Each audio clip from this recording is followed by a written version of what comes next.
Bien, alors que le marché reprend des couleurs, on va voir que ça se passe pas bien pour tout le monde et on va parler de la triste histoire de Deezer. Bon, c'est trop tôt pour dire que c'est une triste histoire, hein, ça se trouve tout se passera bien pour eux, mais au-delà de l'histoire de Deezer, je voudrais qu'on continue un petit peu de s'approprier les concepts de la bourse pour faire de vous de meilleurs investisseurs et on va s'intéresser à ce que c'est qu'une IPO. Donc IPO, Initial Public Offering, si je ne me trompe pas, et donc ça veut dire introduction en bourse. Et donc Deezer, qui vient d'être introduite en bourse, s'effondre complètement. Donc on va regarder cette news. Au-delà de ça, je vais vous dire pourquoi je n'aurais jamais investi dans Deezer, et pourquoi plus généralement, je fais très très attention à, même des fois j'ai envie d'investir dans une boîte qui rentre sur la bourse, je me retiens de le faire, et donc je vais vous expliquer ma philosophie derrière. Et bien sûr, on en discute, vous savez, on est là pour ça, on échange. Alors, Deezer s'écroule pour son premier jour à la Bourse de Paris.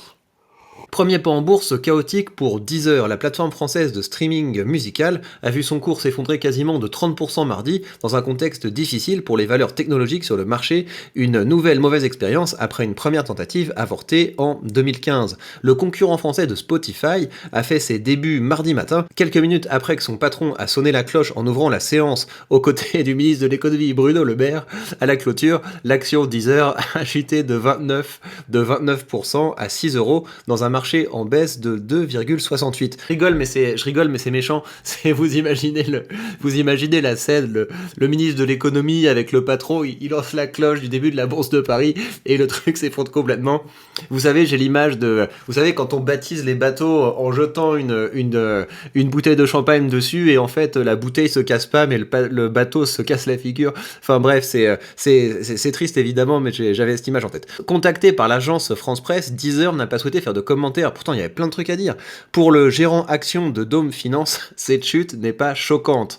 Non, c'est pas choquant, ça peut arriver. Pierre Mirabeau, le gestionnaire du portefeuille Monocle, rappelle que dans le même secteur, la capitalisation boursière de Spotify a été découpée par 3 en 1 an et demi. Et donc, c'est là qu'on va commencer à toucher au sujet qu'il y a derrière ça.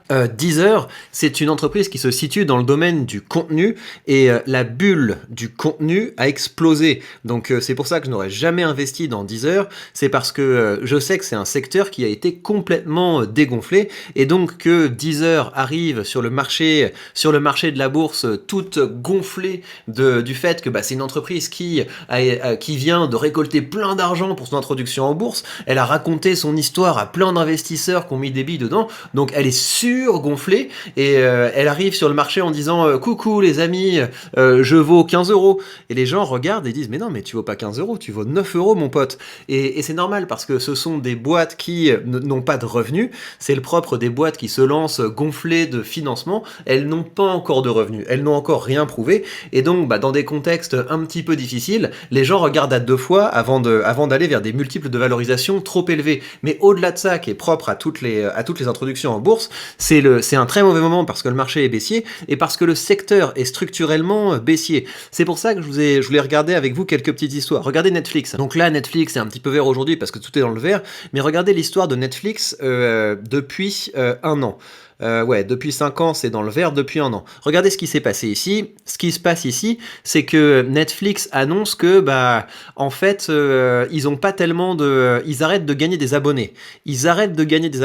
Et donc, vu que c'est une entreprise dans laquelle, dans le prix de cette entreprise, vous avez énormément d'attentes sur les chiffres d'affaires futurs, ça commence à s'écrouler complètement. Parce que ce n'est plus une histoire de croissance. Quand Netflix commence à dire le nombre de nouveaux abonnés a diminué, les gens arrêtent de se dire Netflix un jour ça vaudra 2000 $. Non, les gens commencent à se dire oula, est-ce qu'on n'a pas nos billes dans quelque chose de complètement délirant. Netflix est passé on était à quoi? On était à 650 $. On était presque à 700 $. Regardez le délire. Aujourd'hui, Netflix c'est à 180 $. On passe de près de 700 $ à 180 $. Si vous avez été un mouton et que vous avez investi dans la hype, mais jamais vous allez refaire ça. Enfin, peut-être, il y a des belles histoires qui se produisent, mais vous n'allez pas faire x6 Vous allez pas refaire x6, surtout si l'entreprise arrête de grandir comme elle grandissait avant. Donc vous avez eu cette Netflix explosé. Disney. Regardez Disney. Disney, il y avait même des gens qui étaient des investisseurs dans les dividendes qui maintenaient le récit que non, mais Disney, ça va être ouf, vous imaginez pas. Donc Disney a suspendu son dividende pendant le confinement parce qu'ils pouvaient plus faire tourner leur parc d'attractions. Disney a frôlé les $200. Là, on était à près de $200. Aujourd'hui, Disney, c'est la moitié. Donc, Disney explosé. Pareil, l'idée que ça va finir par augmenter considérablement le nombre d'abonnés, etc. Le récit ne tient plus, valeur divisée par 2. Et encore, hein, c'est pas comme Netflix, hein, parce que Netflix, c'est un truc qui était complètement spéculatif. Disney, à la limite, vous avez des fondamentaux. Voilà, vous avez une marque de contenu, vous avez Mickey, vous avez Star Wars, vous avez plein de trucs, vous avez les parcs d'attractions, vous avez plein de merchandising, donc il y a quand même des fondamentaux qui sont solides. En dessous de Disney, valeur divisée par 2. Moi, celui avec lequel je me suis à voir, c'est Comcast. Donc si vous regardez Comcast, c'est monté aux alentours de $60. Et moi, je vous le dis humblement, j'ai rechargé un petit peu mon Comcast aux alentours de 50-55 $. Aujourd'hui, ça coûte $40. Donc vous vous rendez compte la perte? Et encore, moi, c'est des petites sommes, hein. Je dois avoir une dizaine d'actions Comcast. Mon prix moyen, il doit être aux alentours de 50, et là, c'est aux alentours de 40. Donc c'est pas catastrophique, vous voyez, mais ça fait quand même mal de se faire avoir comme ça. J'aurais préféré anticiper le fait que la bulle du contenu, donc cette idée, les gens vont regarder de plus en plus de contenu en ligne, et ceux qui le proposent de façon payante vont être gagnants. Voilà, je me suis fait un petit peu avoir par cette affaire. J'aurais jamais investi dans Netflix parce que Netflix, alors petite anecdote, pendant le confinement, comme tout le monde, je me suis dit allez, viens, on essaie de regarder Netflix. Il y a quelques séries qui sont bien sur Netflix, mais les productions de Netflix, il y a des films, vous voyez, Marriage Story, j'ai trouvé que c'était un film qui était pas mal. Vous avez quelques séries Netflix qui sont bien, mais assez souvent c'est lourd, c'est d'une lourdeur incroyable les trucs qui sont produits par Netflix. J'ai trouvé que c'était quand même assez hystérique, assez vulgaire, assez bas de plafond. Donc Netflix, en fait on a regardé 2 soirées avec ma femme avant de résilier l'abonnement, et du coup voilà, petite parenthèse refermée. Donc la bulle du contenu c'est terminé. Et évidemment que Deezer s'écroule, parce que cette idée qu'on va gagner énormément d'abonnés en faisant payer les gens pour du contenu, il y a tellement de concurrence. Enfin, vous avez Disney, vous avez Spotify. Ah bah oui, je vous ai pas parlé de Spotify. Regardez l'histoire de Spotify. Spotify, c'est pareil. Spotify, ça atteint $300, valeur divisée par 3. Et donc pareil, même type de boîte, des boîtes qui, quand on les regarde, on se dit oulala, il y a un énorme potentiel, mais quand on regarde dans le détail, ils ne gagnent pas d'argent, ils ne sont pas rentables. Ce sont des entreprises qui ne font pas encore rentrer de l'argent, ce sont des entreprises qui vivent parce qu'il y a plein d'investisseurs qui mettent plein de tubes dedans, qui mettent plein de thunes dedans, en espérant faire x10. Mais quand ça commence à ralentir un petit peu, quand la croissance commence à ralentir un petit peu, le récit change, et on se dit mais en fait c'est peut-être pas une valeur de croissance, et donc ça se casse la figure. Et donc c'est pour ça que j'aurais pas investi dans Deezer, premièrement parce que je trouve que le secteur, c'est un secteur qui est en perte de vitesse et avec énormément de concurrence. Le contenu payant a quand même une belle concurrence du contenu gratuit, et par ailleurs c'était pas le meilleur moment pour faire son entrée en bourse.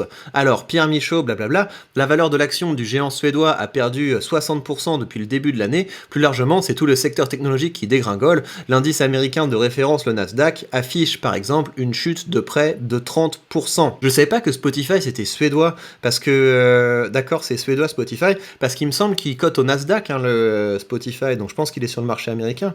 Deezer arrive au moment où les capitalisations se rationalisent. Il est donc normal que le titre subisse une décote et rattrape en quelque sorte les pertes des derniers mois d'un seul coup, estime Pierre Michaud. Une volatilité importante était attendue dans les premiers jours de négociation, souligne une source proche de Deezer, citant parmi les raisons le flux d'acheteurs limité contre un flux important de vendeurs dont certains, c'est le principe du marché, donc, étant donné le prix d'entrée très bas. Deuxième tentative. Malgré cela, les fondamentaux de l'entreprise sont très très positif. Cela devrait contribuer à orienter le cours de l'action à la hausse dans les 12-18 prochains mois, poursuit cette source, insistant sur le fort potentiel de création de valeur à moyen et à long terme. Bah j'espère pour eux. Hein. Quelques jours plus tôt, Geronimo Folgueira, le patron de Deezer, avait souligné à l'AFP pour ses deuxièmes tentatives boursières, la situation était très différente qu'elle était en 2015, avec un marché du streaming musical vraiment établi. L'état dans lequel se trouve l'entreprise est bien meilleur qu'il était il y a 7 ans, avait-il assuré. Pour réussir cette fois, les principaux actionnaires de Deezer ont choisi un système d'introduction moins risqué via un SPAC, véhicule d'investissement. Donc blablabla. Alors ensuite, ils vont parler de leur stratégie, j'imagine. Lancé en 2007, le service français d'écoute musicale par abonnement revendique près de 30% du marché, mais ces 9 millions d'abonnés ne pèsent que 2% du marché mondial du streaming musical, loin derrière Spotify, Apple, Amazon et Tencent, selon le cabinet Media. Ouais, tu m'étonnes que ils ont des gros concurrents, donc je leur souhaite tout le meilleur, mais ils ont des gros concurrents. La stratégie de Deezer, qui veut plus que doubler ses revenus d'ici à 2025, est de miser sur la musique, son univers et sa technologie, contrairement à Spotify qui multiplie le lancement de podcasts ou Amazon qui se concentre sur les livres audio.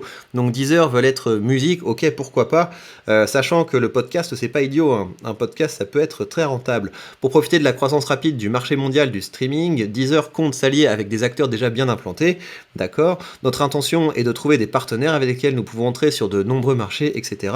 Ok, donc Deezer s'est un petit peu rétamé pour son introduction en bourse. Donc, si vous voulez, moi, évidemment que je suis content quand il y a de nouvelles entreprises qui rentrent en bourse. Moi, je souhaite que ces entreprises aient le plus grand des succès, mais je pense que pour les petits investisseurs, c'est pas une super idée de parier sur des IPO, sur des introductions en bourse. D'une part, parce qu'il faut vous dire que les gens dont c'est le métier ont déjà négocié leurs actions à des prix bien plus intéressants que les vôtres avant l'introduction sur le marché public. Et puis par ailleurs, il faut vous dire que ce sont des startups. Enfin, c'est des entreprises qui sont toutes neuves. C'est des entreprises qui n'ont rien prouvé. Donc ça veut dire que vous ne savez pas combien ça vaut. Vous ne savez pas combien ça vaut, donc ça veut dire que vous faites un pari. Alors bien sûr, quand une entreprise comme ça se lance en bourse, on a tous en tête, je sais pas moi, des courbes par exemple comme Microsoft. Regardez, on regarde la courbe de Microsoft et on se dit, mais imaginez si j'avais investi dans Microsoft à ses débuts, ça valait l'équivalent de 10 cents une action Microsoft. Et là aujourd'hui, bim, on est à près de 270 $. Donc c'est complètement fou la croissance que ça a eu. Si seulement j'avais investi à ce moment-là. Mais il faut vous dire que pour un Microsoft, il y a combien d'entreprises qui se lancent et qui se crachent.